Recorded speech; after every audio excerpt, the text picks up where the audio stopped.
Hey guys, this is the story of a little hidden place in a back street of Vietnam. A quiet spot that changed my day and maybe even a little part of how I see the world. While I was traveling in Vietnam, something unexpected happened that I'll probably never forget. I was on my way to meet some friends at the beach. It was warm out and I was in a bit of a rush. As I walked through this narrow alley, I noticed a small wooden sign. It said, "Art Supplies and Traditional Art Classes." I stopped for a second.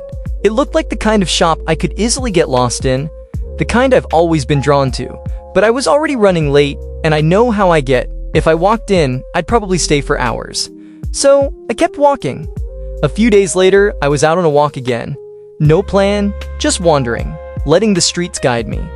I took a few random turns, and somehow I ended up in front of that same little shop. The same alley, the same handmade sign. Like the place found me a second time. There was a woman standing outside. She had this calm energy, warm and open. I asked her what the shop was, and to my surprise, she responded in fluent English. She smiled and invited me in. The front was cozy, brushes, bamboo pens, delicate paper, hand-bound sketchbooks. It all felt handmade and intentional. Behind it was a small studio, quiet and sunlit, with paint drying on canvases and soft instrumental music playing. She offered me tea. It was warm and slightly sweet, maybe jasmine, and she brought out some homemade cookies, coconut and charcoal, earthy and comforting. As we sat together, she told me she teaches traditional Vietnamese painting, especially on non la, the iconic conical hats worn in rice fields. She told me how they symbolize protection, simplicity, and cultural identity. That, in Vietnamese tradition, the hat isn't just practical, it's poetic. She asked if I wanted to try. Of course, I said yes. What followed didn't feel like a class. It felt like a memory I'd somehow walked into. She showed me how to hold the brush differently, how to move with patience, how every stroke had purpose. She explained the meanings behind different symbols. The lotus flower for purity, birds for freedom, bamboo for strength. We painted slowly and she shared stories.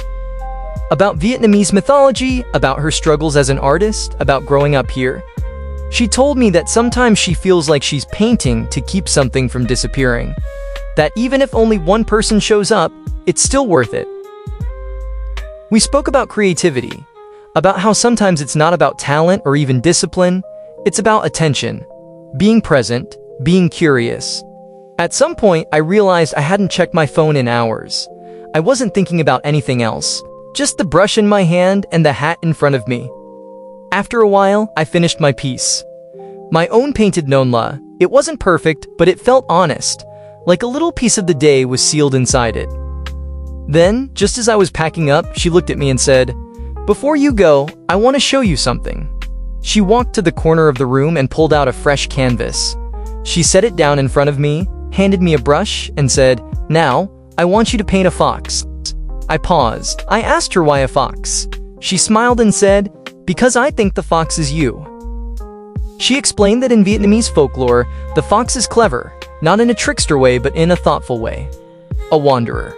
The fox pays attention. It moves through the world a little quietly, often observing more than speaking. It adapts. It learns. It appears, disappears, and always seems to know when to follow its instincts. She told me that sometimes people who are drawn to quiet places, who stumble into stories instead of chasing them, they carry the fox spirit. She said she saw that in me. It was one of the kindest things a stranger has ever said to me. So I painted the fox. Slowly, thoughtfully. I didn't try to make it perfect, I just let the brush move. I gave it big ears, soft eyes, and a little shadow under its paws.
She didn't say much as I painted, but when I was done, she nodded and said, "That's the one."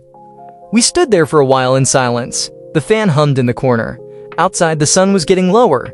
Everything just felt still. She wrapped the painting in soft paper and gave it to me. "Keep this," she said, "so you remember your spirit." When I finally left, I carried the hat in one hand and the fox painting in the other, and a lot more in my heart. Walking back, I realized how rare a day like that is. Not rushed, not scheduled, just slow, rich, unexpected. That day reminded me that not everything needs to be planned, that sometimes the best parts of life sneak in when we let go a little. I learned more in that shop than I could have from a guidebook or a museum. About art, about tradition, about kindness, about seeing. And I made a friend. The kind you don't need to message every day. The kind who reminds you who you are, even if just for a moment. Vietnam surprised me.